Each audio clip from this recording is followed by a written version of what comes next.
श्री स्वामी समर्थ. जय जय स्वामी समर्थ. स्वामी भक्तांनो, तुम्ही आपल्या चॅनलवर नवीन असाल तर नक्कीच असे स्वामींचे संदेश मिळवण्यासाठी आपल्या चॅनलला सबस्क्राईब करा आणि बाजूला असलेली घंटी नक्कीच दाबा. याने तुम्हाला आपले व्हिडिओज सर्वात अगोदर मिळतील. स्वामी भक्तांनो, सर्व दरवाजे बंद झाले तरी स्वामींच्या हृदयाचा दरवाजा कायम उघडा असतो. अपेक्षा स्वामींकडून ठेवा, इतर लोकांकडून नको. अडचणीत असाल तर स्वामी तारतील, एकटे असाल तर सांभाळतील, मार्ग सापडत नसेल तर दाखवतील, अश्रू संपत नसतील तर पुसतील. फक्त सर्वांना आपुलकीने साथ घाला व स्वामी प्रत्येक वेळेस म्हणतील, भिवू नकोस बाळा, मी तुझ्या पाठीशी आहे.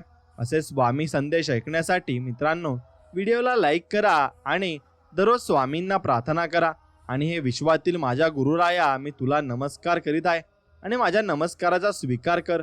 आणि हे विश्वातील माझ्या गुरुराया, मी तुला प्रार्थना करत आहे, माझ्या सर्व कार्यात मला मार्गदर्शन कर आणि मला मदत कर, मला यशस्वी कर. हे विश्वातील माझ्या गुरुराया, माझं मनोधैर्य वाढव आणि माझ्या मनाचा दुबळेपणा नष्ट कर. हे गुरुराया, माझे मन स्थिर कर. गुरुराया, मला मनशांती लाभू दे. हे गुरुदेवा, मला आरोग्यदायी बनव. आणि हे विश्वातील माझ्या गुरुदेवा, मी तुला अनन्य भावाने शरण जात आहे. माझे सर्व अपराध क्षमा करून मला क्षमा कर. आणि गुरुदेवा, माझ्यावर दया कर. हे स्वामी समर्था, माझ्यावर कृपा कर. हे स्वामी समर्था, प्रसन्न हो, प्रसन्न हो. आणि मित्रांनो, अशीच प्रार्थना तुम्हाला दररोज करायची आहे. एक गोष्ट लक्षात घ्या आणि कमेंटमध्ये श्री स्वामी समर्थ नक्कीच लिहा. वेळ काळ कुणासाठी थांबत नाही आणि कोणालाही तो वेळ काळ अजिबात थांबवताही येत नाही. म्हणून कर्माचे भोग हे भोगूनच संपतात. भक्ती केल्याने संकट येणारच नाही असं कधीच होत नसते, पण भक्ती करून संकटाचा वेग मात्र नक्कीच कमी करता येतो. जसं की जिथे हात जाणारा होता तिथे मात्र बोटावर निभावलं. पण हे कळण्यासाठी स्वामी भक्तीत असावं लागतं. स्वामींवर आपली श्रद्धा, विश्वास अतूट असला पाहिजे व स्वामींचे नामस्मरण आपण दररोज केले पाहिजे. कधी कधी आयुष्यामध्ये खूप दुःख, यातना सहन करावे लागतात. असं वाटतं की खरंच देव आहे का, इथपर्यंत शंका येतात. पण खरं तर हीच वेळ आपल्या परीक्षेची असते. विश्वास ठेवा, इथूनच स्वामी लीला सुरू होते, इथूनच खेळ सुरू होतो. फक्त विश्वास तुटू देऊ नका. आई बाळाला हवेत भिरकवते, काही क्षण ते हवेतही असतं, पण ते हसत असतं, कारण त्याचा विश्वास असतो कोणी आहे जे आपल्याला पडू नाही देणार. तोच विश्वास तुमच्या स्वामीनं राहावा. कधी कधी वाटतं हे कसं होईल, हे शक्य आहे, पण लक्षात ठेवा की तुम्ही तुमच्या बुद्धीच्या कुवतीवर शक्य आणि अशक्य ठरवता. पण स्वामींना या जगात अशक्य असे काहीच नाही. स्वामी तेच देतात तुमच्यासाठी योग्य जे आहे. फक्त तुमचा त्यांच्यावर विश्वास असायला पाहिजे. जर तुम्हाला आयुष्यात खूप संघर्ष करावा लागत असेल तर स्वतःला नशीबवान समजा, कारण देव संघर्ष करण्याची शक्ती त्यांनाच देतो ज्यांच्यात क्षमता असते. म्हणून तुमच्यात क्षमता आहे म्हणून तुम्हाला संघर्ष दिलाय. आणि देवाने एवढं लक्षात ठेवा आणि आपलं कार्य करत राहा. मित्रांनो, स्वामी आपल्याला कायम म्हणत असतात, काय रे, काय पाहतोस माझ्याकडे? माझा हा निवांत क्षण नसून तुझ्या कर्मावर मी नजर स्थिरवणार. माझ्याकडे तू आशेने जरूर पहा, परंतु लक्षात असू दे, मला चित्रात, फोटोत पाहण्यापेक्षा भविष्यातील कर्माचा विचार करताना पहा आणि वर्तमानात असताना नामात राहा. स्वतः रोप लाव, कोणाच्या आशेवर, मदतीवर अवलंबून राहू नकोस, कारण त्या रोपावर येणाऱ्या फळांवर अधिकार तुझाच असेल. एवढं लक्षात ठेव. भिवू नकोस, मी तुझ्या पाठीशी आहे, असं स्वामी आपल्याला कायम सांगत असतात व कायम ते आपल्या पाठीशी असतात. होईल सगळं ठीक. तुमच्या लाईफमध्ये जे प्रॉब्लेम आहेत ते फक्त काही वेळेसाठी असतात. थोडा वेळ लागतो, पण त्याचे उत्तर मिळेल तुम्हाला. आणि ज्याने तुम्हाला फसवलं त्यांना फक्त शिक्षा भेटते. तुम्ही काही करू नका, कारण तुम्ही आणि ते वेगळे आहात. टेन्शन घेणे सोडा रे. आयुष्य असं पटकन डोळ्यासमोरून निघून जातं, कळत सुद्धा नाही. जे आहे त्यात आनंदी राहा. पैसे कमवा, खूप कमवा, पण जे काही आहे ते स्वतःच्या जीवनावर कमवा आणि जीवावर कमवा. आणि फक्त कोणाला फसवू नको, ते टिकत पण नाही. मागचा वर्ष संपला आहे, जे काय असेल ते मागेच ठेवून पुढे चला, एवढं मात्र लक्षात ठेवा. आणि नवीन जगाची सुरुवात करा आणि नवीन जीवन जगायला सुरुवात करा. स्वामी तुमचा आशीर्वाद सदा असावा. तुमच्या विना माझा दिवस नसावा. तुमची साथ मिळाली म्हणून आज सुखात आहे. तुमचा विना तर एक क्षणही जाणे कठीण आहे. तुमचे माझे गुरु, तुम्हीच माझे कल्पतरू. गुरु ही अशी शक्ती आहे जिथे कवच अनंत काळ आपल्या भक्तीत फिरत असते. मग मन निर्मळ असावे. आपल्या नशिबी आहे ते स्वीकारावे. कुणाचे काय आहे त्यापेक्षा आपण काय करतो, किती करतो, कसे करतो आणि स्वामींना काय अपेक्षित आहे आणि मनाचे सर्व गुण स्वामींना माहिती असते. आपली भावना स्वामींपर्यंत पोहोचते. कुणाचे नशीब आपण बदलू शकत नाही, पण स्वामी सेवेने आपले नशीब नक्कीच बदलते. एवढं मात्र खरं आहे. म्हणून मित्रांनो, तुझ्या अंतरम्यात आहे मी असं स्वामी आपल्याला कायम म्हणतात असतात. आणि मी तुला हरू देणार नाही. या कलियुगात तुला मी एकटे बाळा कधी सोडणार नाही. जी झुंज तू खेळतो आहेस मनाशी, त्याला तुला मार्ग दाखवणार आहे मी. भिवू नकोस बाळा, मी तुझ्या पाठीशी आहे. म्हणून स्वामी आपल्याला कायम पाठीशी आहे व ते आपल्याला कायम स्वरूपी सांगत असतात की बाळा भिवू नकोस, मी तुझ्या पाठीशी आहे आणि तुझ्या सर्व प्रॉब्लेमचे सॉल्युशन तुला नक्कीच देईन व तुझ्या पाठीशी मी नक्कीच राहीन. जसे नदी पूर्वेला वाहिली काय की पश्चिमेला वाहिली काय, ती शेवटी सागरालाच मिळते. तसे कोणी मला भक्तीत पाहतो, कोणी नामस्मरणात पाहतो, कोणी ध्यानात पाहतो, तर कोणी त्याच्या कर्मात पाहतो. या सर्व लोकांचे मार्ग जरी भिन्न असले तरी ते शेवटी स्वामींच्या दत्तमय अशा सागरालाच येऊन मिळतात. त्यामुळे स्वामींवर विश्वास ठेवा व चालत राहा व त्यांची भक्ती मनापासून करत राहा. मित्रांनो, जीवनात नाती तशीच अनेकच असतात, पण ती जपणारी लोक फार कमी असतात. आणि काही नाती असतात रक्ताची, तर काही हृदयाची. काही नाती असतात जन्मोजन्मीची, तर काही क्षणापुरतीची.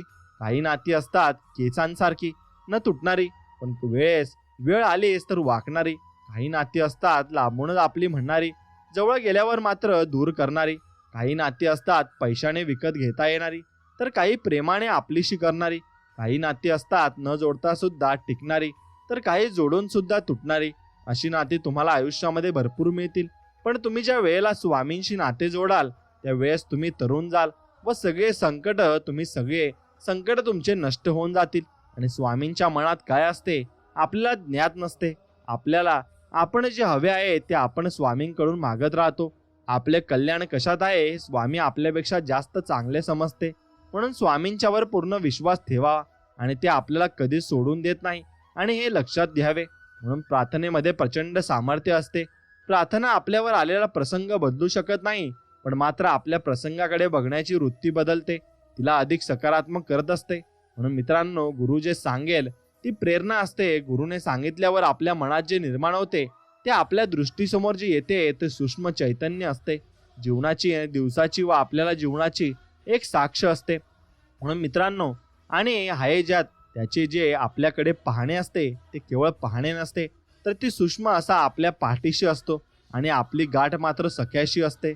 सखा आपल्याला भेटला की आपल्याला सूक्ष्म असे चैतन्य जाणवते आणि आपल्या मनामध्ये एक समाधान प्राप्त होते. असे आहेच, मला माझे गुरु भेटले की माझी स्थिती अशीच होत होती. आणि म्हणून लक्षात ठेवा, असे काही जण सांगून जातात की माझे गुरु मला भेटल्यावर आमची स्थिती अशीच होत होती. आणि असे काही गुरुवारी आहेत ते असे सांगतात. म्हणून मित्रांनो, एक अनामिक शक्ती आहे जी नेहमी सतत आपल्या बरोबर असते. ती नेहमी आपल्याला जाणीव करून देते, आपल्याला लक्षात आणून देते, पण आपण लक्ष नसतं आणि आपण तिच्या स्मरणात नसतो. तिला आपल्या स्मरण असतं पण आपल्याला गरज नसते. अशा स्वभावाने आपण वागत असतो. वास्तविकता आपण तिच्या आठवण ठेवणं, त्या शक्तीला सातत्याने आपलं स्मरण करणं आणि तिच्या जवळपास राहण्याचा आपला प्रयत्न करणं हेच आपलं कर्तव्य असतं. पण मनुष्य धर्म असा आहे की त्याला सगळं मिळत गेलं की तो या स्मरणातून बाहेर येतो आणि तो स्मरण करीत नाही, कारण सगळी उपलब्धता असते. आणि ज्या वेळेला त्याला उपलब्धता नाहीशा होते, त्याच्यावर काही प्रसंग ओढावतो, त्यावेळेस त्याला बरोबर त्या शक्तीची आठवण येते आणि मग तो त्या शक्तीला सतत आळवत असतो. परंतु त्या शक्तीचा नोंदवहीत स्मरणात तुम्ही नसता, तुमचं स्मरण त्या शक्तीला होते आणि मग वेळ निघून गेलेली असते. आणि म्हणून नेहमी सातत्याने त्या शक्तीचे स्मरण आपण आपल्या सवय लावून घेऊन केलं पाहिजे. म्हणून सातत्यामध्ये भरपूर शक्ती आहे. तुम्ही सातत्याने ज्या गोष्टी करत जाता त्या गोष्टी तुमच्यासोबत तशाच पॉझिटिव्ह होत जातात. आणि त्यामुळे तुम्ही जेव्हा सातत्य ठेवता त्या गोष्टी तुम्हाला लक्षात ठेवतात व स्वामी तुम्हाला ध्यानात ठेवतात की माझी भक्ती कोणीतरी करत आहे आणि मी त्याला संकटात नक्कीच साथ देईल. म्हणून मित्रांनो, आजपर्यंत कित्येक जीवांसमोर देव सेवेसाठी उभा राहिलाय. त्याची किंमत सर्वांनाच कळाली असे नाही. त्याचे महत्त्व ओळखून त्याचा पूर्ण उपयोग करून घेण्यासाठी स्वतःला भक्तीच्या नित्य स्वाधीन ठेवून ब्रह्मज्ञानाच्या वेळोवेळी या कला ओळखण्याचे ज्ञान भक्ताने करून घ्यायला हवे. आणि जे ज्ञान झाले नाही तर साक्षात परब्रह्म पुढे उभे राहून त्याची ओळख दिली तरी ती भक्ताला कळणार नाही. यासाठी नामस्मरणाचा नित्य अभ्यास करून त्यामध्ये भक्त किती तल्लीन झाला आहे हे पाहून जशा मुमुक्षकाला गुरु ही शक्ती ओळखण्याचे ज्ञान देऊ शकेल, परंतु एखादी वस्तू उचलून द्यावी इतके ते ज्ञान सोपे नाही. भक्ताने भक्तीमध्ये तल्लीन होण्याचा प्रयत्न केल्यास त्याला जर तन्मयतेने असे लक्षात येईल की नित्य अभ्यासाने या अपरंपार शक्तीला ओळखण्याचे ज्ञान मला झाले आहे.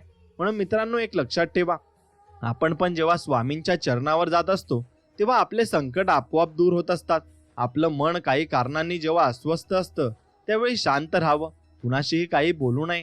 अशा वेळी डोळे आतून मनातल्या मनात स्वामींचं नामस्मरण करावं. एक लक्षात घ्या, आपले श्री स्वामी गुरु आपल्या सोबत सतत असतात आणि त्यांना आपल्या अस्वस्थतेचे कारण माहिती असतं आणि काही वेळा आपल्याला ते काही गोष्टी त्यांना शिकवायच्या असतात.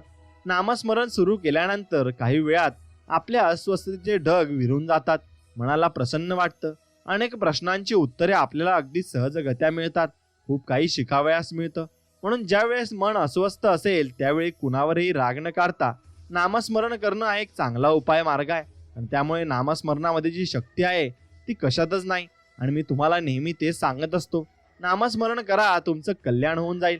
आणि जोपर्यंत तुम्ही तुमच्या मनाची देण्याची धारणा करत नाही ना, तिला वाढवत नाही ना, स्वतःचा अनुभव, स्वतःला स्वभावाला, स्वार्थाला, मोहाला आळा घालण्याचा प्रयत्न करत नाही, तोपर्यंत किती पदयात्रा तुम्ही केल्या, किती जय केला, किती अनुष्ठान केली, तर त्याचा काही उपयोग नाही होणार. अध्यात्म, उपासना, सत्कर्म हे देवदर्शन मिळवण्यासाठी किंवा त्याचे वरदान मिळवण्यासाठी करायचे नसून ते परब्रह्म आपल्यातच आहे आणि आपल्या सोबतीला प्रत्येक अणुरेणूत आहे म्हणून करायचे आहे. आपल्यातील त्या सुप्त शक्तीला आपण ओळखले पाहिजे व ते जागृत केले पाहिजे. तिला शरण गेलो की सर्व सहज सोपे होते. यासाठी लागणारे सद्गुण आणि सुविचार हे आत्मसात करावे लागतात. हे सर्व नियम, उपासना, सत्कर्म मी गेली काही गुरु भरपूर वर्षापासून करत आहेत आणि ते गुरुपीठाधीश आहेत आणि ते या गोष्टी सर्व करत आहेत, त्यामुळे त्यांना त्यांचा अनुभव भरपूर आलेला आहे. म्हणून मित्रांनो, नाम हे प्रेमाने घ्यावे. जेवढे एक स्त्री आपल्या पतीबद्दल, एक आई आपल्या मुलाबद्दल प्रेम दाखवते, तेवढे आणि एवढे प्रेमाने नाम घ्या. ते प्रेमाचे नाते गुरुशी लावा आणि आपण एवढे नाम घेतले पाहिजे की आपण त्यात वेडे व्हायला पाहिजे. नाम हे रेटत राहायचे, ते चांगलेच रटायचे. चांगले काय तर परमेश्वर, देव, सगुण काय आहे तर ते आपणास डोळ्यांनी दिसते आणि ते जे आपण पाहिले नाही ते निर्गुण. या सगुण आणि निर्गुणातील स आणि नी काढून टाका, मग गुण शिल्लक राहतो. आता काय गुणगुणायचे तर नाम. वयाच्या 8व्या वर्षी भरपूर काही शिकलेले गुरुपटाधीश म्हणतात की वयाच्या 8व्या वर्षी झुंज झाल्यावर त्यांना कळाले की ते नामस्मरण आपल्याला करायला लागणार. मग मला व त्यांना तो नादच लागला आणि आपले मन चांगले ते म्हणण्यास नाही म्हणते. तुम्ही तुमच्या दिवसभराचा आराखडा तयार करा, त्यानुसार नामस्मरण 7च दिवस करा, तुम्हाला त्याची सवय लागेल. मन, बुद्धी, आत्मा हे शरीर तुम्हाला नामस्मरण करण्यासाठी साथ द्यायला लागेल. फक्त कंटाळा करायचा नाही. नामस्मरण करून प्रचंड सहज परमार्थ साधता येतो. म्हणून तुमचा प्रपंच जरी असेल तरी तुमची नामस्मरण करू शकता. आणि म्हणून मित्रांनो, लक्षात ठेवा, ज्याचे त्याचे होणे हे फार कठीण आहे. एकटा तुम्ही त्याचे झालात की मी त्याचा आहे असे म्हटलात की मग तो तुमची परीक्षा घ्यायला लागतो. अनेक विचित्र आणि कठोर परीक्षा घेतो. मग तुम्ही त्रासून परकोटीला गेलेली उपासना सोडून देता. आणि खरे म्हणजे ज्या वेळेला उपासना उच्चतम होते तेव्हा त्रास व्हायला लागतो. पण त्रास होऊ लागला की आपण नैराश्यकडे, नकारात्मकतेकडे वळतो आणि खरे तर आपल्या आयुष्याचा खेळ तो पाहत असतो. तेव्हा तुम्हाला विचार करावा लागेल, नक्की तो तुमचा आहे की तुम्ही त्याच्या आहात. आणि त्याची खात्री नाही तो चटकन घाटकेत कसा वागेल. अशा वेळी आपण सांगितलं पाहिजे की तू कसाही वाग, माझा जीव कसाही खालीवर होऊ दे, मी तुम्हाला सोडणार नाही. माझं मी करतच राहणार आणि मला जे तुमच्याबद्दल वाटते ते मी जाणीवपूर्वक करतच राहणार, असे तुम्ही म्हटले पाहिजे. मित्रांनो, जीवनातले कटू सत्य आहे, पण हे तुम्ही ऐकले पाहिजे. येत्या 10-15 वर्षामध्ये एका आधीची पिढी व जे जग सोडणार आहे. आणि कटू सत्य असेल तरी ते सत्य आहे मित्रांनो. आपण, कारण हे जग कोणी थांबवू शकत नाही. या पिढीतले लोक थोडे वेगळेच आहेत. सकाळी लवकर उठणारे, रात्री वेळेवर झोपणारे, पाणी वाया न घालवता झाडाला घालवणारे, फुलं देवासाठी तोडणारे, रोज पूजा करणारे, मंदिरात एखादी फेरी मारणारे आणि रस्त्यातून भेटणाऱ्या आस्थेने चौकशी करणारे सुद्धा आहेत. म्हणून दोन्ही हात हाताशी घेऊन नमस्कार करणारे, अन्नदान वाया न जाऊ देणारे आणि म्हणून बेताने स्वयंपाक करणारे व तरी उरलं तर गरिबाला देणारे आणि दुसऱ्या दिवशी त्याला नटवून मिटक्या मारत खाणारे, पाहुणे रावण्यांची स्वतःची गैरसोय असूनही पाहुणचार करणारे आणि आपापले सण धांगडधिंगा न करता साधेपणाने ते साजरे करणारे असतात. व्यसन करताना लाजणारे आणि समस्यांच्या नजरेची भीड बाळगणारे, जुना झालेला चष्मा तुटला तरी चिटकून, जुनी चप्पल फाटली तर शिवून आणि जुन्या बन्या गलीगात्र नक्कीच होईपर्यंत वापरणारे, आणि उन्हाळ्यात पापड वाळवणारे, हात दुखेपर्यंत कुठून मसाला घरी बनवणारे, फक्त बाहेर घालायच्या कपड्यांनाच इस्त्री करणारे, खिशातील पैसा जपून वापरणारे आणि शक्यतो घरी जेवणारे, असेच लोक आता हळूहळू हे जग सोडून चालले आहेत आणि जातील. तेव्हा एक महत्त्वाची शिकवण तुमच्यासमोर जाईल. समाधानी, साधे, अर्थपूर्ण, दुसऱ्यांना प्रेरणा देणारं आणि समोरच्याची काळजी करणारं जीवन जगायचं असतं. हे शिकवणं या जगातून कायमचे नाहीसे होईल आणि म्हणून त्यानंतर राहील फक्त स्वार्थ, आत्मविश्वास आणि छून वकवक, असंवेदनशील मन, भकास ककडेपण, पोकडेपणा आणि मोबाईलवरचे कृत्रिम अगत्य आणि मग सारं आभासी तथाकथित जीवन. त्यामुळे अशा जीवनाचा काही अर्थ नाही. आपल्याला चांगले जीवन लाभले पाहिजे म्हणून मित्रांनो भक्ती नियमाने सतत झाली पाहिजे, तर तिला उपासना असे म्हणतात. असे झाले तर नित्याच्या भक्तीतून होणारे उपासनेने ज्ञान हे इतके सोपे आहे आणि अप्रतिम होईल की भक्ता तू गुरुमध्येच गुंगून होऊन जाशील. कधी गुप्त रूपाने तर कधी प्रत्यक्ष समोर असा तो गुरु तुझ्याशी बोलायला लागेल. भक्ताच्या आणि गुरुचे स्नेह संबंधाचे नाते तयार होईल. एवढी भक्ती परिपूर्ण झाल्यावर चिरंजीव स्वरूपातील हा देव हे दत्तप्रभू अव्य रक्तातून व्यक्त होईल. आणि आजपर्यंत जे तो सांगू शकत नव्हता, जे तो तुझ्याशी बोलू शकत नव्हता, ते सर्व तो सांगू शकेल. आणि तुझ्या बुद्धीमध्ये ते सर्व नित्य असल्या कारणाने ते त्रिभुमूर्तीचे आणि त्रिमूर्तीचे ध्यान, उत्पत्ती, स्थिती, लय यांचे प्रत्यक्ष स्वरूप ब्रह्मा विष्णू महेश म्हणजे दत्तात्रेय असे तुला प्रत्यक्ष ज्ञान होईल. आणि एवढं लक्षात ठेवा. आणि त्याचे अवतार म्हणून स्वामी समर्थांचे तुम्हाला ज्ञान होईल. प्रकाश काळोख या दोघालाही कारण सूर्यच असतो. सूर्याचे अस्तित्व हे उजाडाला नाही आणि नास्तिकच नक्कीच नास्तित्व हे काळोखाला कारण आहे. म्हणून तसे भगवंताचे स्मरण हे सद्बुद्धीला आणि विस्मरण हे दुर्बुद्धीला कारण आहे. आणि भगवंताचे स्मरण ठेवले की दुर्बुद्धी होणार नाही. म्हणून नेहमी भगवंताच्या स्मरणात राहावे. आणि याला उपाय म्हणजे नामस्मरण. एक भगवंताचे अनुसंधान ठेवा म्हणजे इतर सर्व गुण आपोआपच मागे चालत येतील. आणि मी नामस्मरण करतो असे जो म्हणतो तो माझ्यावर उपकार करतो असे मला वाटते. कारण नामस्मरण करणारा व्यक्ती कधीच बोलून दाखवत नाही की मी नामस्मरण करतो. तो फक्त नामस्मरण करत जातो आणि ते रेटत जातो. एखाद्या आजारी माणसाची देह कष्ट घेऊन सुशिक्षा करायला मी जरा सांगितली तर ते काम तुम्ही आनंदाने कराल. सद्गुरूंनी आपल्याला एक काम सांगितले याचा आनंदच वाटेल. मग परमात्म्याच्या इच्छेने येणारी दुःख संकटे यांचाही तुम्ही का नाही मानून घेत आनंद. परमात्मा आपला सर्वस्वी हित करताय असा तुमचा विश्वास आहे. कुठं परमात्म्याने धाडलेली संकटे त्याला दूर करायला कशी सांगावीत.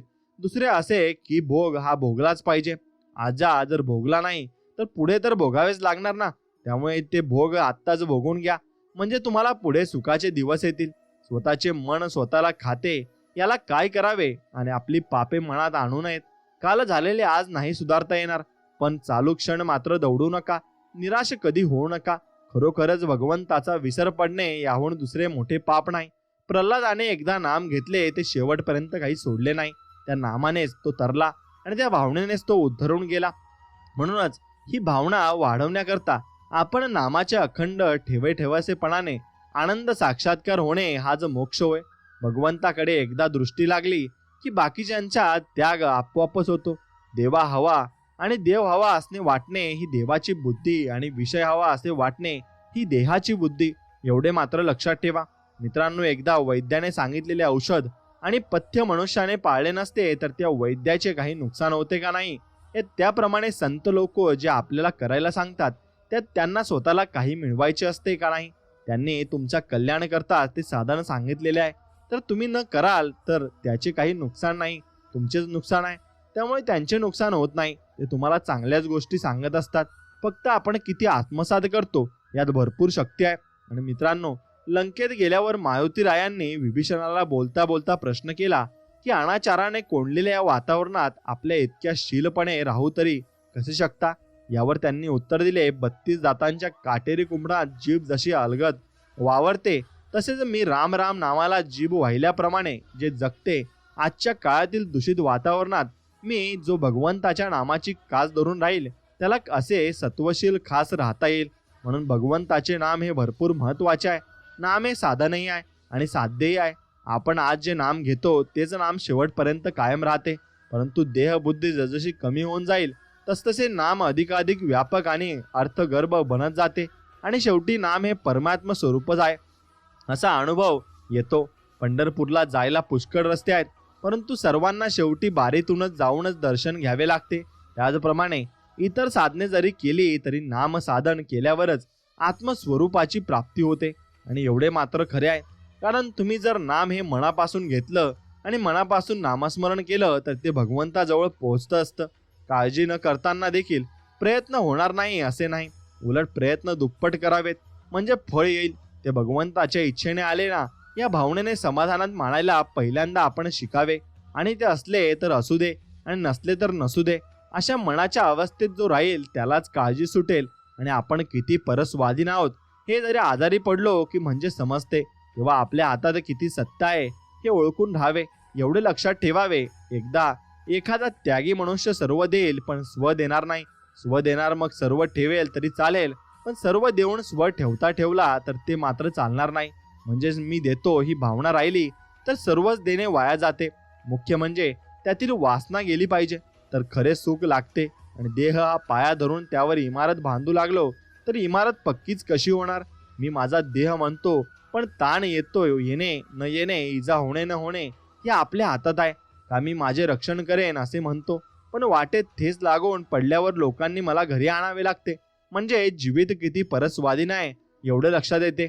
मित्रांनो, भगवंता प्रारब्धाने असलेल्या दुःखाचा दोष तुझ्याकडे नाही, तर त्या दुःखामुळेच तुझे अनुसंधान टिकत असेल तर मला जन्मभर दुःखामध्येच ठेव असे कुंतीने भगवंताजवळ मागितले. यातले मर्म ओळखून वागावे आणि काहीही करून अनुसंधानात प्रयत्न करावा. आपल्या विचाराने ठरवल्याप्रमाणे झाल्याचे सुखच मिळते असे नाही. काही वेळेस आपल्या विचारांच्या उलट होऊ नये, मागा होऊन तसे झाल्यानेच बरे वाटते. म्हणजे कोणत्याही गोष्टीचे सुख दुःख तात्काळ कळत नाही हेच खरे. म्हणून जरा वेळ थांबून सुख किंवा दुःख मानून घ्या आणि लक्षात घ्या, परस्पर स्पंद प्रेम वाढवण्यासाठी काही गोष्टी आवश्यक आहेत. एक बारीक सारीक गोष्टींकडे दुर्लक्ष करून प्रत्येकाच्या स्वभावाचा थोडी थोडी सवलत ठेवावी म्हणजे द्वेष वाटणार नाही. आणि दुसरी, सर्वांना प्रेमाची एखादी जागा असेल तर त्याकडे दृष्टी ठेवावी. तिसरी म्हणजे कोणतीही सूचना सांगायची झाली तर त्या व्यक्तिविषयक न बोलता नम्रतेपणे आणि गोड शब्दाने सांगावी. चौथी गोष्ट म्हणजे स्वार्थाला आळा घालणे, म्हणजे मी स्वतः जितका माझ्याकरता आहे असे वाटते त्याहीपेक्षा जास्त मी दुसऱ्यांकरता आहे असे वाटणे होय. आणि ही जाणीव ठेवून त्याचप्रमाणे वागणे हे प्रेम वाढवायला मदत करते. एवढे लक्षात ठेवा. तालमीत जाणारा आणि तालमीत न जाणारा यांच्यामध्ये थोडा तरी फरक दिसायला पाहिजे. तालमीत जाणाऱ्यांच्या शरीरावर थोडा तरी पीळ दिसायला हव्या ना, तसेच जो भक्तीत करतो त्याच्या नक्कीच हृदयामध्ये थोडा तरी फरक पाहिजे. आणि जसे नामस्मरण विस्मरणाने करता येत नाही त्याचप्रमाणे भक्ती अभिमानाने करता येत नाही. तुझे देशील ते मला आवडेल असे आपण भगवंताला सांगावे आणि माझ्या देवाला हे आवडेल का या अशा भावनेने जगात वागावे. एवढं लक्षात ठेवा, जगात जे लोक दुःख भोगतात त्यांनी मागील जन्मी अमुक एक कर्म केले हे जरी समजले नाही तरी जे करू नये ते त्यांनी केले आहे. आणि ही गोष्ट निश्चित, परंतु त्यामध्ये भगवंताने एक मोठी सोय ठेवली आहे आणि तीही की जो देहाला विसरेल त्याला त्या दुःखाची जाणीव होणार नाही. स्वतःला पूर्णपणे विसरायला भगवंताच्या नामात रंगून जाणे हा एकच उपाय आहे. ज्याला देवाची पूर्ण आठवण असते त्याला जगाचा दुःखाचा विसर पडतो हे लक्षात ठेवा. एक नवरा असे बाजाराला, बायको असे बाजाराला नक्कीच गेले होते. संध्याकाळ झाली तरी त्यांचे घर का फार लांब होते.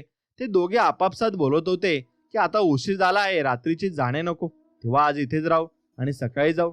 त्यांचे बोलणे दोन लबाड माणसांनी ऐकले आणि त्यांना म्हणाले, तुम्ही का घाबरता?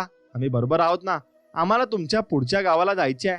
आम्ही रामासाक्ष सांगतो की तेव्हा आपण जाऊया. या नवऱ्याला बायकोला ती माणसं वाईट आहेत असे वाटले नाही.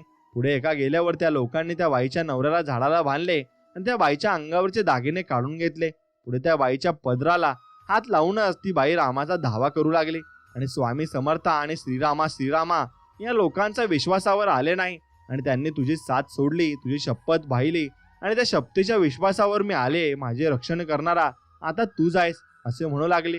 एवढ्यात बंदुकीचे आवाज आले आणि दोन शिपाई तेथे जावा लागले आणि तेव्हा चोर पळून गेले आणि त्या शिपायांची त्यांना मुक्त केले. त्यांचे दागिने आणि समाधान हे त्यांना दिले आणि म्हणून त्यांना घरी पोहोचवले. निष्ठा ही अशी पाहिजे. म्हणून कोण म्हणते कलियुगात देव येत नाही? देव सगळीकडे येतो एवढं मात्र लक्षात ठेवा. आणि त्याप्रमाणे वागा. लक्षात ठेवा, देव तुमच्यावर नजर ठेवून आहे, म्हणून त्याला त्याचा कधीच विसर पडू देऊ नका. देहाचा मनाशी संबंध आहे आणि मनाचा हृदयाशी संबंध आहे, म्हणून मन नेहमी अगदी समाधानात ठेवावे, म्हणजे प्रकृती चांगली राहून आयुष्य वाढेल.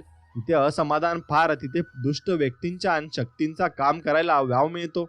याच्या उलट जिथे खरे समाधान आहे तिथे चांगल्या शक्ती मदत करतात. आपण नामाला चिटकून राहतो तर बाहेरची वाईट परिस्थिती बाधणार नाही. एवढे मात्र लक्षात ठेवा. एक गरीब वारकरी पंढरपूरला चालला होता. मोठ्या कष्टाने तो पायी चालत होता. वाटेत एक रेल्वेचे फाटक आले. ते बंद होऊन म्हणून तो थांबला. इतक्यात तिथे एक मोटर येऊन उभी राहिली आणि एक आत मोठा श्रीमंत माणूस बसला होता. तोही पण पंढरपूरला चालला होता. वारकऱ्यांच्या मनात आले की देवा, तुझी एवढी निश्चिम भक्ती मी करतो, परंतु माझी ही दशा आणि हा लबाड व्यापारी याला मात्र तू ऐश्वर्य देऊन आरामात पंढरपूरची यात्रा घडवतोस. काय तुझा हा न्याय? एवढ्याच मोटारीचे दार उघडून दोन नोकरांनी त्या माणसाचे हात आपल्या खांद्यावर घेऊन त्याला खात्री उंतरवले आणि तो पांगळा होता. वारकऱ्यांनी विचार केला, पांगळा होऊन आरामात पंढरपूरला जाण्यापेक्षा गरिबीत पायी जाणे बरे, आणि आपल्याला जे नाही आहे ते त्याच्यापाशी आहे आणि तो सुखी असला पाहिजे हे आपण धरून चालतो. पण असा तसा तो नसतो. त्याचे दुःख आपल्याला माहिती नसते, म्हणून आपल्याला तसे वाटत असते. मित्रांनो, एवढं लक्षात ठेवा की हे भक्तीच्या महान वाटेवर तू चालत असताना अनेक विचित्र प्रसंगांना तोंड देता देता तुझ्या नित्य भक्तीमध्ये तुला त्याच्या वीट आणि वैताग येईल असे वाटेल. नको ही वाडी, नको ही उपासना, परंतु एक लक्षात ठेव, तुला मी हे भक्तीचे द्वार आणि उंबरठा ओलांडण्याची आज्ञा दिली आहे, म्हणून तू या गुरुमार्गावर माझ्या आज्ञेने चालत आहेस. असेच तुझी आवड कायम ठेवून न वैतागता न कंटाळता त्याच भक्ती मार्गावर रममाण होशील तर मात्र सर्व सोपे होईल. आणि वाल्याचा वाल्मिकी कसा झाला हे तू आठवलेस, ध्रुव बाळाचा निर्धार तू आठवलास, तर त्यांची आणि नाम करण्याची पद्धत, त्यांची त्यांना आलेली प्रचिती आणि ते सर्व तुला देखील या गुरुमार्गावर निश्चित अनुभवास मिळेल. आणि आपल्या भक्तीचे जे तत्व आहे आणि दत्त संप्रदायाचे जे ब्रीद वाक्य आहे ते जर तू सतत मनात ठेवलेस तर ते ऐक्य साधले तर मग नामरूपी फळ तुला प्रत्यक्ष मिळेल. खऱ्या अर्थाने सातत्याने मनपूर्वक तू हे पूर्ण करशील तर ती तुझी कसोटीच आहे आणि हीच महान मार्गावरची सुंदर वाटचाल आहे. हे ध्यानात ठेव आणि नामस्मरणात नक्कीच गुंतून राहा. जो नामस्मरणात गुंतून राहतो त्याची संकटे आपोआप पार होऊन जातात व ते कधी तार होऊन जातात हे त्यालाही कळत नाही. अशी असतात स्वामींची भक्ती आणि स्वामींची लीला. एवढं मात्र लक्षात ठेवा. मित्रांनो, आता आपण बघणार आहोत काही जीवनाचा यशामागची कारणे आणि यशाचे रहस्य. म्हणून यश हे कसे मिळते याचे सर्व गुण आणि गुण. मित्रांनो, स्वतःची उन्नती स्वतः साधणाऱ्याला नशीब सुद्धा साथ देत असते, एवढे तुम्ही लक्षात ठेवा. आणि ते नशीब आपल्याला सुद्धा साथ देणार आहे, फक्त आपण त्या नशिबावर भरोसा तेवढ्याच पद्धतीने ठेवला पाहिजे. आयुष्यात चढ उतार येतील, पण त्यांची पर्वा न करता तुम्ही फक्त आयुष्य जगा, कारण चढ उताराचा सामना केल्याशिवाय जीवन जगण्याचे खरे ज्ञान आपल्याला कधीच आयुष्यामध्ये मिळत नाही. ध्येय उराशी बाळगून जीवनाचा प्रवास करताना आपण थकलो तेव्हा आराम महत्वाचा असतो, पण त्या आरामाला मर्यादा असावी, कारण अति आरामामुळे ध्येयाचा विसर पडू शकतो. आणि जीवनात संघर्ष करायला लागला तर स्वतःला भाग्यवान समजा, कारण वर्तमान काळातील संघर्ष भविष्यात निर्माण होणाऱ्या अडचणींवर मात करण्याचे सामर्थ्य आणि अनुभव मात्र देत असतो. आणि संगत आपणास घडविण्यात महत्वाची भूमिका पार पाडते, पण प्रत्येक वेळी संगत चांगली मिळेलच असे नाही. त्यावेळी फुलाचे उदाहरण डोळ्यासमोर ठेवा, कारण सभोवताली काटे असून देखील फुल सुंदरता हा गुण कधी विसरत नाही. आपली प्रगती किंवा विकास हा एका प्रयत्नात होत नसून त्यासाठी अनेक प्रयत्न करावे लागतात, हे सत्य स्वीकारा. कारण हे जर तुम्ही स्वीकारले तर तुम्हाला सातत्याने प्रयत्न करण्याची प्रेरणा नक्कीच मिळू शकेल. आणि एखादे कार्य तेव्हा सफल होते जेव्हा ते सर्व गरजू व्यक्तींना मदत करण्यासाठी कारणीभूत ठरते. त्यावेळी आपल्या कामाचा मूळ उद्देश समजून घेऊन त्यानुसार काम तुम्ही नक्कीच केले पाहिजे, हे लक्षात घ्या. आणि यशस्वी होणे हे तेव्हा शक्य आहे जेव्हा आपण वेळेला महत्त्व देऊन स्वतःला शिस्त लावत असतो, कारण यशाकडे नेणारा मार्ग आपल्याला वाटतो तितका सोपा कधीच नसतो. म्हणून पात्रता सिद्ध करत बसू नका, कारण पात्रता असणाऱ्या योग्य व्यक्तीला त्याच्या योग्यतेनुसार काय द्यायचे हे वेळ ठरवत असते आणि देव त्याला नक्कीच देत असतो. आपल्यामधील धाडस हा गुण जागृत ठेवून काम करा, कारण धाडस खूप चांगले कारण करण्यास आणि काम करण्यास प्रेरणा देऊन समाजाला फायदा पोहोचू शकतो. म्हणून व्यक्ती सज्ञान वयानुसार होते हे जरी खरे असले तरी खूप वेळा जीवनात आलेल्या कठीण परिस्थितीने व्यक्ती कमी वयात सज्ञान होते, हेही वास्तव लक्षात घेऊन जीवन आपल्याला जगायला लागणार आहे. आणि आपले अस्तित्व म्हणजे स्वतःची ओळख असते. त्यामुळे स्वाभिमान जपा, कारण स्वाभिमानच आपले अस्तित्व निर्माण करू शकतो आणि स्वाभिमानाने आपण नक्कीच जगले पाहिजे. म्हणून प्रतिकूल परिस्थितीत स्वतःला सांभाळण्यास प्राधान्य द्या, कारण जेव्हा कठीण परिस्थिती येते तेव्हा आपले मन स्थिर राहणे आणि मनात आत्मविश्वास निर्माण होणे गरजेचे असते. आणि तो आत्मविश्वास निर्माण झाला की आपल्याला यश मिळवण्यापासून कोणीही रोखू शकणार नाही. आणि यश मिळवण्यासाठी गुरुचे योग्य मार्गदर्शन महत्त्वाचे मानले जाते. पण त्यापेक्षाही जास्त महत्त्वाची गोष्ट असते ती म्हणजे शिष्याने यश मिळवण्यासाठी कठोर परिश्रम करणे, आणि शिष्यानेही तितकेच कठोर परिश्रम नक्कीच केले पाहिजे. आणि स्वामी भक्तांनो, तुम्ही स्वामी ज्या भक्तीत हे नक्कीच राहिले पाहिजे.